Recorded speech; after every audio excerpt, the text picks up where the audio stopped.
Ya, teman-teman, terima kasih buat kesediaannya memperkenalkan diri. Nah, kenapa aku ajak memperkenalkan diri? Karena seperti yang aku bilang, ini bukan kelas pembinaan ya sebenarnya. Ini kita mau diskusi follow up. Karena itu di dalamnya teman-teman kita juga akan ada sharing satu sama lain, termasuk juga ya nanti aku juga akan share beberapa pendapatku tentang materi ini kayak gitu. Nah, teman-teman, di bagian yang pertama ini aku mau ajak kita untuk nanti breakout discussion. Teman-teman, pertanyaannya sudah kalian dapatkan di awal aku kirimkan linknya kayak gitu ya.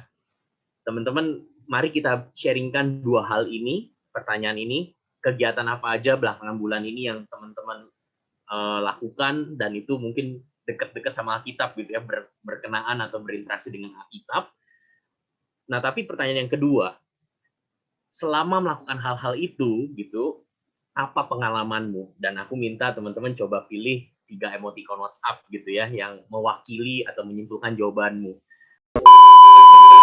Nah, secara pribadi kenapa aku pengen gitu ya membahas tentang Alkitab bersama teman-teman selama kurang lebih sebulan ke depan? Karena ini pengalamanku. Teman-teman, jujur di masa pandemi selama setahun terakhir, aku mengalami kesulitan untuk merenungkan Alkitab. Dan padahal banyak kegiatanku itu berkaitan dengan Alkitab. Saya nggak tahu bagaimana pengalaman teman-teman, tapi ini yang saya alami dan jujur itu sangat menyakitkan gitu ya, sangat menyesakkan. Dan saya tahu gitu, aku sadar ada yang lebih bermasalah daripada sekedar komitmen atau keinginan atau ketekunan. Ada yang lebih mendalam dari sekedar aduh mesti baca firman gitu ya, atau aduh mesti punya kerinduan baca firman gitu. Saya tahu ada yang lebih mendalam. Kenapa? Saya bisa berkomitmen di hal-hal yang lain. Saya bisa menginginkan hal yang lain. Artinya itu bukan, saya nggak bermasalah di komitmen. Saya nggak bermasalah di keinginan. Saya nggak bermasalah di ketekunan. Tapi kenapa ya berbicara tentang Alkitab tuh itu menjadi pengalaman yang menyulitkan di masa-masa terakhir ini bagi saya secara pribadi. Teman-teman, disitulah saya sadar ini bukan cuma masalah komitmen, ini bukan cuma masalah keinginan, bukan cuma masalah ketekunan, tapi ini masalah keyakinan. Apa yang sama-sama kita yakini tentang Alkitab. Saya bersyukur gitu ya, kalau beberapa teman di dalam kelompok tadi men-sharingkan kondisinya sedang menikmati firman, sedang belajar banyak firman, sedang ditegur oleh firman. Saya sangat mendoakan teman-teman bisa terus atau bisa mengalami kekayaan firman ke depannya. Tapi saya juga menyambut teman-teman yang mungkin sedang merasa, kok kayaknya Tuhan diam, kok kayaknya aku nggak berubah apa-apa, kok kayaknya nggak semangat. Atau bukan cuma tentang diri sendiri, kita juga berjumpa dengan teman-teman lain yang mengalami hal serupa, sedang merasa kering, dibilangin ayo sama-sama ikut ibadah atau baca firman, segan, enggan. Jadi bagi saya diskusi kita bukan cuma untuk pribadi tapi juga memberi kesempatan buat kita menolong atau mungkin mendampingi teman-teman yang lain. Dan bagi saya itu berbicara masalah keyakinan, conviction. Apa sih yang kita yakini tentang Alkitab, dan ketika kita mau, kalau tema kita scripture engagement, kita mau berinteraksi dengan Alkitab. Saya mungkin sedikit bahas ulang buat teman-teman yang ikut Kapsul RK. Saya mungkin nggak akan bahas detail gitu ya, seperti apa keyakinan tentang Alkitab secara sistematik bibliologi, tapi saya mau ajak teman-teman untuk boleh ingat beberapa hal ini. Teman-teman, Alkitab bukan hanya buku tentang Allah, tetapi dari Allah. Alkitab bukan hanya topiknya Allah, topik buku tentang isi topiknya Allah, tapi Alkitab adalah firman-Nya Allah, perkataannya Allah, God's word kepada manusia. Artinya Allah kita itu adalah Allah yang hidup, Allah yang ingin berbicara, Allah yang membuat dirinya bisa dikenali karena dia ingin kita mengenalnya. Sehingga pertanyaan conviction yang pertama, teman-teman, apakah kamu percaya Tuhan mau dan mampu berbicara kepada kita, kepada orang-orang di sekitar kita? Tuhan mau dan mampu untuk masuk ke dalam hidup seseorang dan menuntun dia. Apakah kita masih percaya hal itu? Apakah kita masih percaya Tuhan itu masih terus berbicara sampai saat ini kepada setiap umatnya? Itu pertanyaan yang lebih mendasar daripada sekedar mau baca firman nggak? Karena ini akan menentukan kita mau nggak merenungkan atau nanti kita akan bahas bagaimana berinteraksi dengan firman. Yang kedua, Alkitab juga menyaksikan kenyataan Allah. Alkitab menceritakan siapa Allah di dalam sejarah, perbuatannya, perkataannya, sehingga Alkitab memuat interpretasi yang berkuasa tentang dunia kita. Kita belajar Allah mencipta, kita belajar Allah mengisi dunia dengan segala isinya, Allah turut serta aktif di dalam perjalanan hidup manusia. Karena itu Alkitab menceritakan narasi dunia kita, narasi segala sesuatu yang ada di sekitar kita. Sehingga pertanyaan conviction kedua yang mau aku ajak teman-teman juga pikirkan, apakah kamu percaya bahwa seluruh aspek hidupmu, seluruh keberadaanmu itu ada dalam Alkitab? Apakah kamu percaya bahwa pergumulan pekerjaanmu itu ada di dalam Alkitab? Apakah kamu percaya bahwa pergumulan pasangan hidupmu itu ada dalam Alkitab? Apakah kamu percaya bahwa pergumulan bangsa ini, pergumulan studimu, pergumulan pelayananmu, itu ada di dalam Alkitab. Dan kita bisa mengerti segala sesuatunya melalui dan di dalam Alkitab. Karena Alkitab adalah sebuah interpretasi yang berkuasa atas segala sesuatu. Karena kita berjumpa dengan Allah yang terlibat di dalam dunia. Pertanyaan ketiga, kalau memang kita tahu dari perjanjian baru, Allah berbicara kepada kita dengan bentuk yang paling final gitu ya, paling pusat, yaitu Yesus Kristus. Dialah firman yang menjadi manusia, firman yang menjadi daging. Allah berbicara kepada kita, memilih cara yang paling personal. Gimana caranya? Dia menjadi salah satu dari kita.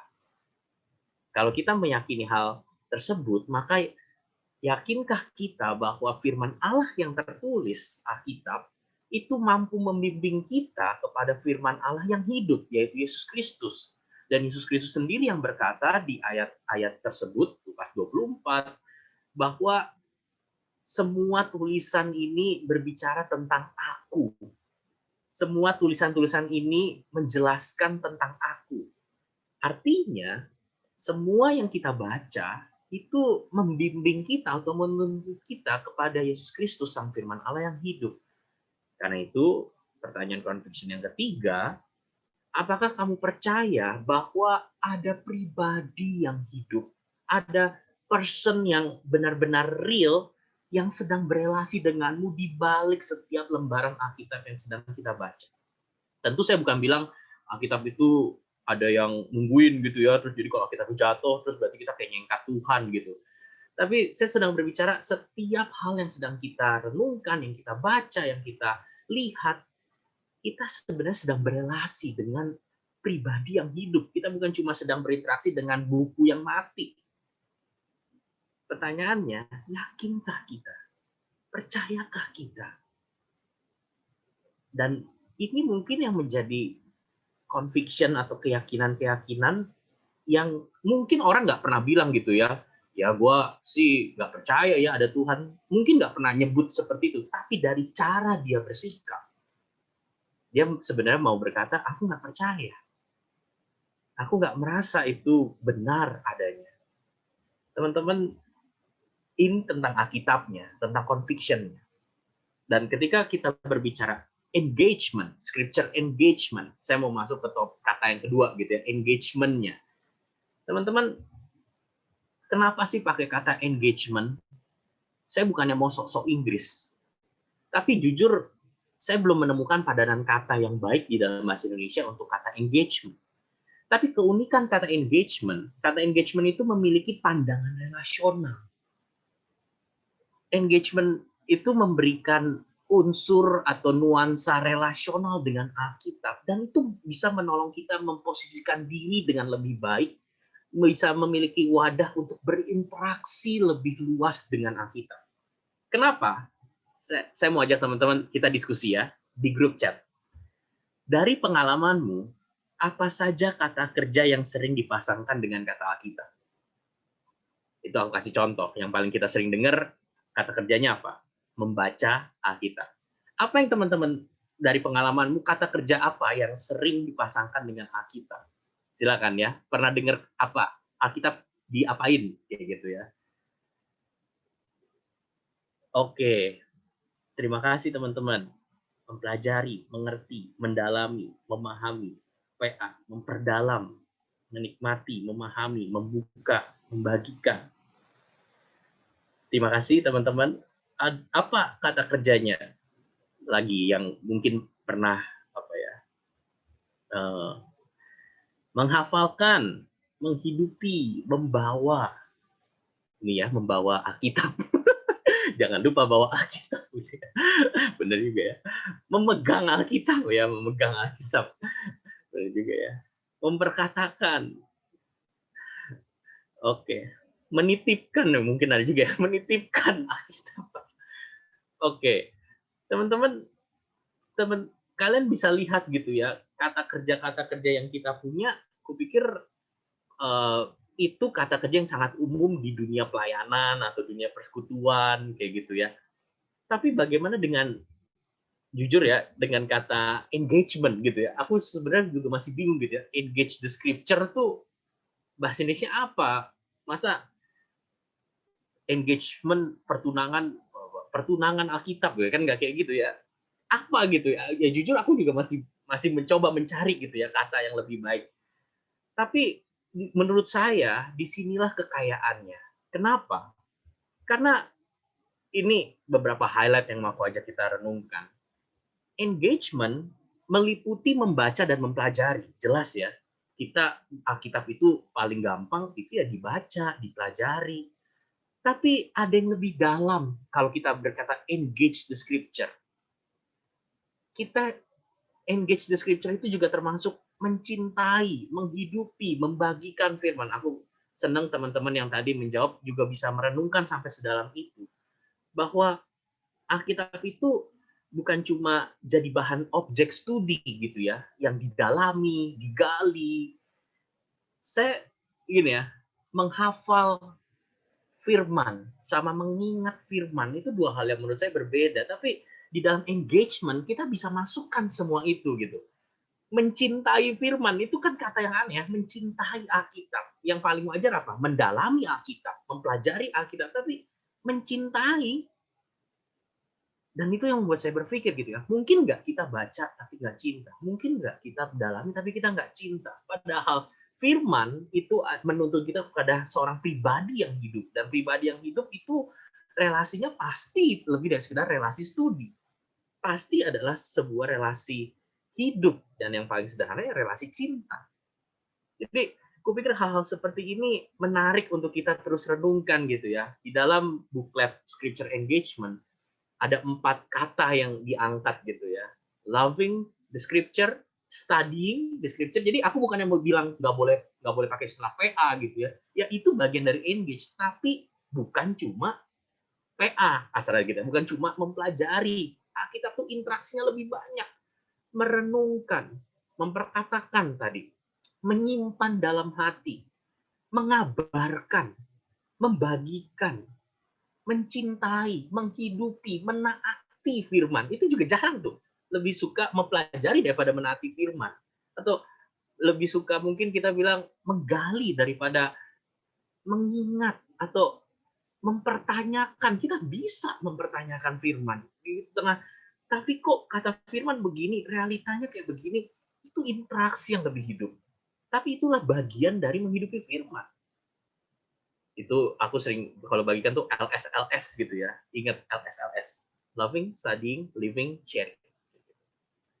Teman-teman, betul engagement perlu waktu. perlu tempat yang khusus gitu ya. Kita belajar Alkitab ya nggak bisa sambil macul, sambil ngojek gitu. Kita butuh waktu dan tempat yang khusus. Tapi engagement bukan cuma one time action, bukan cuma sekali. Oh, kita berarti sudah berinteraksi dengan Alkitab. Tapi itu sebuah gaya hidup, sebuah lifestyle. Aku pikir ini pemahaman yang jauh lebih membentuk kita dan bahkan orang yang kita layani. Engagement tentu menolong kita makin tahu banyak, itu nggak diragukan. Kita belajar Alkitab, kita makin tahu banyak tentang Alkitab. Tapi engagement bagi saya bukan cuma tahu lebih banyak, tapi kita mengalami perjumpaan atau pertemuan yang mengubahkan dengan Allah yang hidup. Teman-teman bayangkan, mahasiswa di kampus boleh meyakini setiap firman yang dia baca adalah kesempatan Tuhan mau berjumpa dan menuntun hidupnya. Saya jadi mikir, gimana cara kita ngajarin orang tentang firman ya? Kita pakai MHB bab 2. Apa yang kita tekankan tentang firman? Apa yang kita bagikan? Apa yang kita evaluasi? Apa yang kita follow up?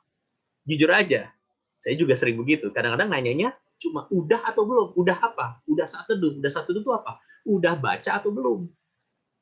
Kadang-kadang yang dibaca tuh juga patokannya bukan firmannya. Udah baca renungannya belum? Jadi ini menolong kita bisa lebih kaya mengajarkan atau membagikan sebagaimana firman seharusnya. Dan saya rindu gitu ya, itu bukan masalah pelayanan kita pertama dan terutama. Tapi kita sendiri boleh mengalami dan kemudian kita menyaksikan dengan apa adanya.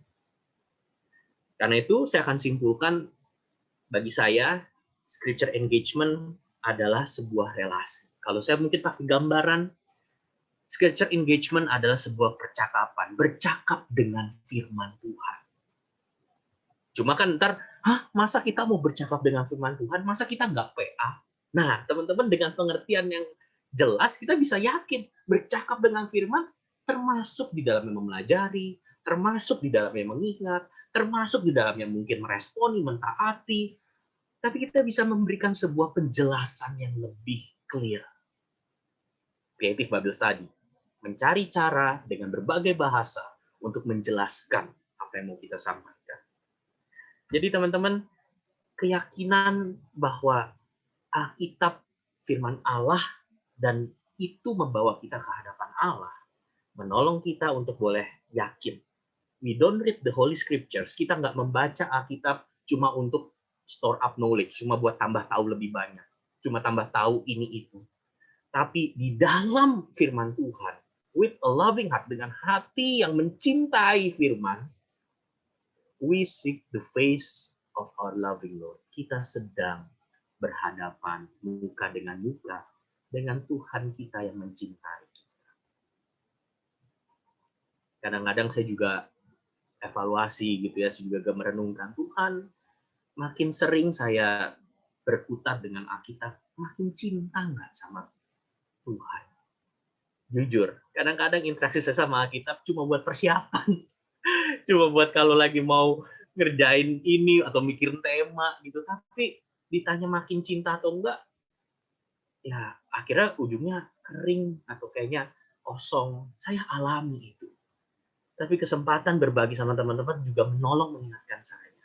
We are seeking the face of our loving Lord.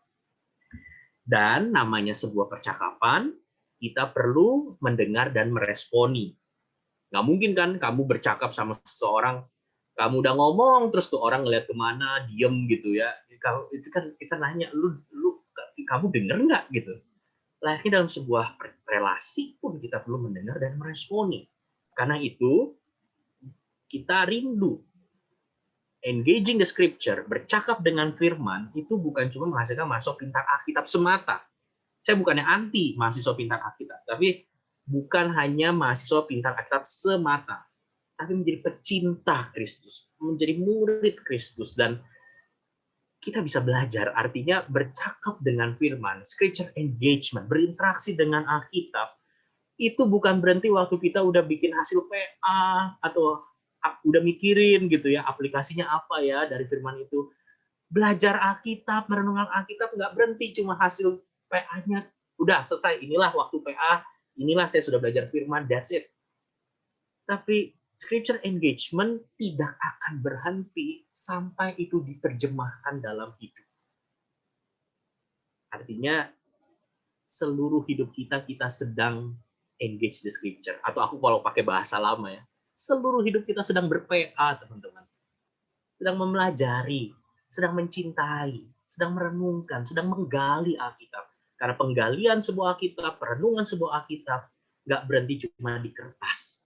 Tapi ketika itu dituliskan di dalam hati, terpancar di dalam perkataan dan perbuatan kita. That is engaging the scripture. Dan ini kerinduan kita yang terakhir. We long not to master the word, but to be mastered by the word. Kita rindu. Bukan ujungnya kita bisa menguasai firman. Kita tahu, kita bisa bedah, kita bisa jelaskan semuanya. Kita ingin mengetahui, kita ingin mengenal, kita ingin mengerti, kita ingin memahami. Karena itu kita harus belajar sungguh-sungguh. Tapi that's not the end point gitu ya. Tapi let the word master us. Ketika kita mulai menginvestigasi atau mendalami Alkitab, izinkan saya boleh berkata, kita akan menemukan diri kita yang justru diinvestigasi dan didalami oleh firman Tuhan. Kenapa?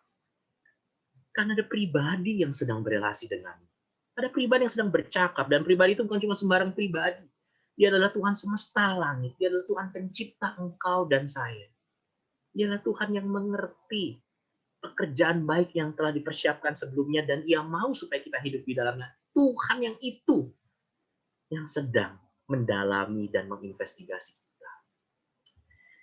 Allah menggunakan Alkitab untuk menjalin relasi dengan kita melalui kuasa Roh Kudus, dan itu memimpin kita hidup sebagai murid dan saksi Kristus. Allah Tritunggal hadir di dalam interaksi kita dengan firman Tuhan. Teman-teman, beberapa keyakinan aku udah tembakin semua ini ya. Nanti aku akan share slide ini. Tapi aku bukannya cuma pengen teman-teman dengar, percaya nggak percaya, pikirkan. Tapi aku mau ajak kita buat synthesize, kita mulai proses gitu, kita mulai olah. Teman-teman mungkin penjelasanku atau kita nggak bahas detail dalam dan sebagainya, tapi aku mau tutup dengan satu diskusi terakhir. Teman-teman, dari penjelasan kita semua, dari apa yang kita sudah bahas di kelompok, dari apa yang sudah aku sharingkan sedikit, teman-teman, aku mau ajak kita saling berbagi. Jika kita meyakini semua hal-hal tersebut, jika kita meyakini bahwa Alkitab adalah firman Tuhan, jika kita meyakini, seperti kata Bene, Alkitab atau firman Tuhan itu bisa menggebuk, membuat kita sadar apa yang terjadi dan mempengaruhi kita. Jika kita yakin Alkitab itu menolong kita berjumpa dengan Allah, jika kita yakin bahwa engaging the scripture itu bukan cuma mempelajari mati, tapi mengalami relasi, percakapan, respon, ketaatan, dan itu tidak akan berhenti sampai firman dan Tuhan yang menguasai diri kita. Jika kita meyakini semua yang kita bahas tadi, aku mau ajak kita coba simpulkan dengan bahasa kita masing-masing. Maka kita perlu berhenti ngapain? Perlu berhenti menganggap apa? Kita perlu berhenti merasa apa? Kita perlu berhenti berpikir bahwa apa? Misalnya, saya kasih contoh ya, kita perlu berhenti menganggap Alkitab itu begini. Kita perlu berhenti merasa Alkitab itu begini. Kita perlu berhenti berpikir diriku begini. Kalau kita meyakini semua hal yang tadi kita bahas, dengar, sharing, kalau kamu yakin itu benar, maka menurutmu apa yang perlu kita stop? Apa yang perlu kita berhenti pikirkan, anggapkan, baik tentang Alkitab, baik tentang dirimu, ataupun hal-hal lain yang mungkin teman-teman ingat. Aku persilakan teman-teman boleh annotate. Kalian tahu ya, kalian ke atas, ke option atas, ada pilihan untuk annotate. Teman-teman silahkan tuliskan teks. Menurut kalian, kalau kita meyakini hal-hal tersebut, kita perlu berhenti ngapain? kita perlu stop ngapain? Stop menganggap Alkitab itu apa, stop menganggap atau berpikir diriku begini. Kita perlu stop. Kita perlu tinggalkan apa. Oke? Kalau teman-teman pakai HP, teman-teman silahkan boleh tulis di grup chat. Nanti aku akan pindahkan, anotetkan ke slide. Aku persilahkan teman-teman, nggak apa-apa kalau numpuk-numpuk, kan kita nggak tahu ya siapa nulis di mana. Tapi minimal kita cantumin. Menurut teman-teman, kalau kita meyakini hal itu semua, mulai saat ini, apa yang perlu kita hentikan? Apa yang perlu kita stop? Rasa atau pikir bahwa ini begini, ini begini. Oke? Ini ada yang di samping banget, jangan di samping banget ya, di tengah. Oh enggak cukup. Silakan teman-teman, 5 menit terakhir aku ajak kita untuk boleh saling berbagi.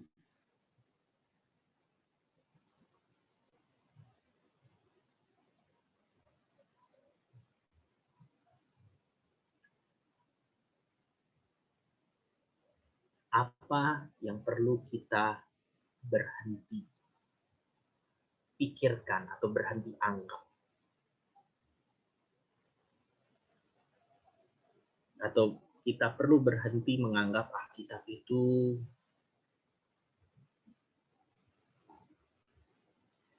dan teman-teman silahkan tuliskan lebih dari satu hal ya. Maksudnya nggak cuma boleh satu gitu. Silahkan apa yang teman-teman pikir. Kupikir ini proses belajar juga gitu ya. Mereverse apa yang kita pelajari. Kita learn something, kita belajarin sesuatu, tapi kita juga unlearn something. Kita berhenti atau kita stop sesuatu. Ini terima kasih ya ada yang menulis. Kita perlu berhenti membaca Alkitab cuma karena disuruh, gitu ya. Dan jujur kadang-kadang itu pengalaman kita gitu ya, cuma disuruh.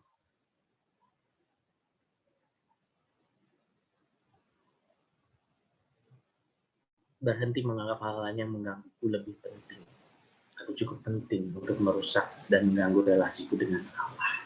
Terima kasih teman-teman. Silakan, aku ingin teman-teman synthesize kalimat kesimpulan kalian karena inilah proses belajar. Dan sekali lagi ini mungkin teman-teman bisa pakai cara ini untuk secara kreatif minta kesimpulan dari teman-teman yang kalian layani dalam diskusi. Jadi mungkin nggak disuruh ngulang apa yang dialami atau apa yang didengar, tapi coba ajak mereka bisa keluarkan kesimpulan mereka dari apa yang didengar. Terima kasih teman-teman. Aku perlu berhenti menganggap Alkitab itu sulit dimengerti. Saya yakin hal-hal seperti ini tuh besar dampaknya. Bahwa ada Tuhan yang menjelaskan bahwa firman Tuhan yang hidup itu mampu menolongnya. Perlu berhenti menganggap Alkitab itu buku tebal yang membosankan. Perlu berhenti menganggap diriku bukan pembaca yang baik. Terima kasih teman-teman. Silahkan, aku berikan waktu 1 menit lagi boleh tuliskan di annotate gitu ya. Dan nanti kita akan berdoa bersama menutup sharing kita malam hari ini. Silakan baca tulisan teman-teman yang lain. Mungkin ada bagian yang ternyata kita nggak sadar dan ternyata iya ya benar juga ya, aku harus berhenti berpikir seperti itu kayak gitu. Silahkan teman-teman.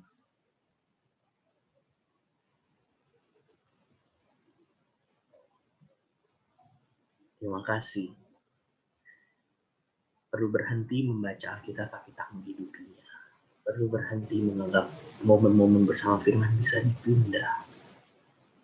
Terima kasih. Sekedar hatamah kita tapi engage dan menghidupinya. Terima kasih teman-teman. Teman-teman silakan yang mungkin masih menuliskan boleh terus jangan berhenti gitu ya, jangan stop. Tapi aku mungkin akan lanjut dulu. Teman-teman, mari kita ambil waktu membaca bagian ini dan sekaligus mendoakan. Tuhan, ini yang kami rindukan bersama. Kami ingin berhenti dan meninggalkan sikap-sikap ini. Setelah itu, aku boleh minta kesediaan Bebet untuk boleh menutup kita dalam doa. Aku berikan waktu 2 menit untuk kita berdoa bersama masing-masing secara pribadi. Setelah itu aku boleh minta Kak Bebet untuk menutup dalam doa diskusi kita malam hari ini ya. Mari kita ambil waktu berdoa bersama.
Mari kita menutup sesi kita di hari ini di dalam doa.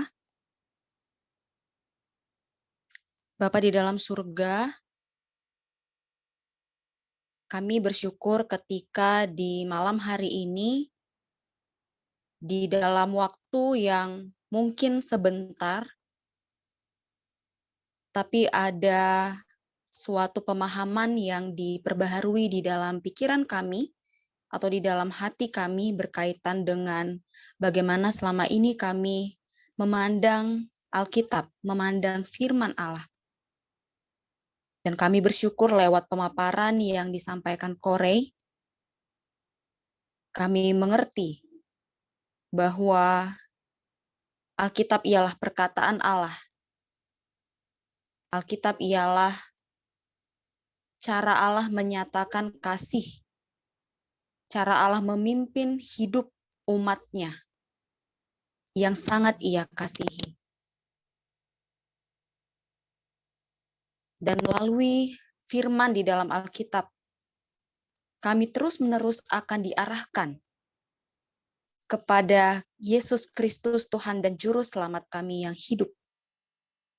Pribadi yang di dalam dan melaluinya, kami beroleh jaminan-jaminan keselamatan, jaminan jawaban doa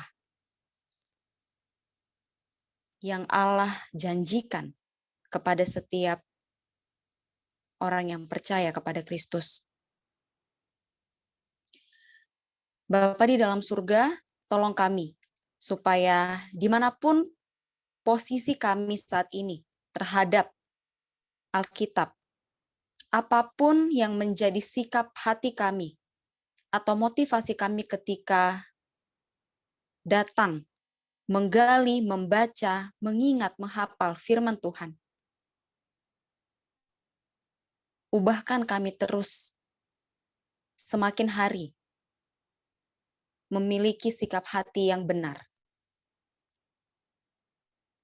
Bawa kami untuk boleh menerapkan dalam berbagai bentuk bagaimana kami engage dengan firman Allah. Dan melalui pertolongan Roh-Mu yang kudus, kami rindu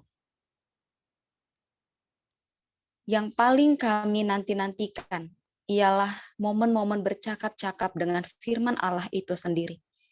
Terlepas apakah pergumulan kami dijawab, terlepas apakah kami mendapatkan yang kami perlukan pada saat itu. Biarlah yang kami paling nanti-nantikan ialah momen-momen kami berelasi kepada Allah yang hidup, yang terus-menerus mau menuntun kami melalui firman-Nya, menjagai hidup kami. Dan tolong kami menyadari dengan demikian ya Allah, kalaupun ada pergumulan-pergumulan, ada harapan-harapan ketika kami datang kepada firman Tuhan yang belum Allah jawab, belum Allah nyatakan, itu tidak lantas membuat kami jenuh, tidak lantas membuat kami malas datang kepada firman Tuhan, melainkan karena kami rindu. Relasi tersebut semakin hari semakin bertumbuh. Di dalam setiap situasi, suka dan duka, pandemi tidak pandemi, kami datang kepada firman yang telah lebih dahulu menghampiri setiap kami melalui Kristus firman yang hidup. Tolong kami ya Allah, anak-anak-Mu yang lemah dan terbatas ini, boleh belajar hari lepas hari, memaknai firman-Mu dengan benar. Dalam nama Yesus kami berdoa. Amin. Amin. Terima kasih Kak Bebet. Terima kasih juga teman-teman buat kehadirannya hari ini. Teman-teman, minggu depan di jam yang sama, di link yang sama, kita akan melanjutkan diskusi kita. Minggu depan kita berbicara tentang memetakan perjalanan kita bersama firman. Our journey with the word. Dan kupikir kita perlu waktu. Kenapa aku spend 2 pertemuan awal untuk mencoba memikirkan, seperti kata Kak Bebet dalam doa ya, posisi kita dengan firman seperti apa. Karena itu akan menentukan bagaimana kita akan terus ke depannya, mau mempelajari firman, mau merenungkan firman, bahkan mau mengajarkan hal-hal demikian kepada teman-teman di sekitar kita. Nah, karena itu teman-teman, aku akan, aku clear dulu ini, coretan anak TK dulu ini ya, bentar. Oke, teman-teman, karena itu untuk mempersiapkan diri di pertemuan yang kedua, seminggu ini aku mau ajak kita untuk membaca dan merenungkan dari perikop ini. Silakan screenshot atau mungkin nanti aku akan share juga di pengantar buat reminder. Tapi dari sekarang seminggu ke depan, mari kita sama-sama bersateduh bersama gitu ya, berdoa bersama atau belajar bersama dari Lukas 24 ayat 13 sampai 35. Itu adalah perikop yang mungkin familiar, perjalanan 2 orang murid di Emmaus. Tapi setiap hari ketika teman-teman baca, coba terus perlengkapi atau coba terus cari jawaban yang lebih clear, perasaan atau suasana apa saja yang kamu temui dalam bagian Alkitab ini. Tapi bukan cuma menemukan perasaan apa saja yang ada di dalam Alkitab yang teman-teman lihat, tapi apakah kondisi atau perasaan atau suasana yang kalian lihat itu mungkin pernah atau sedang bahkan kamu alami. Dan teman-teman mungkin bisa di situ mulai bercakap dengan firman gitu. Kita coba praktekkan gitu. Maksudnya seperti apa sih berkaca dari firman, memahami firman, merefleksikan firman. Saya nggak bisa pimpin langkah-langkah detailnya, tapi aku pikir ini bagian yang mari kita coba, mari kita lakukan bersama. Yang kedua, Yesus seperti apa yang kamu jumpai dalam bagian ini? Dan sama, bukan hanya Yesus seperti apa yang kamu baca, tapi bagian Yesus yang mana yang menarik bagimu secara pribadi. Dan setiap orang kita mungkin punya jawaban yang berbeda. Disitulah kekayaan kita bisa merenungkan firman bersama, dan nanti minggu depan kita akan berbagi bersama. Oke? Terima kasih teman-teman buat kehadirannya malam hari ini. Teman-teman, kiranya Tuhan yang boleh terus menjaga, memimpin melalui firman dan komunitas. Teman-teman, silahkan boleh pamit atau mungkin kalau mau salam di grup chat Aku akan stay di sini sampai jam 8:30 jika teman-teman ada yang mau sharing atau bertanya. Tapi kalau teman-teman udah nggak ada apa-apa lagi, feel free buat leave, nggak apa-apa. Oke, terima kasih teman-teman. Sampai jumpa minggu depan. Lukas 24 ayat 13-35, Our Journey with the Word. Selamat malam, teman-teman.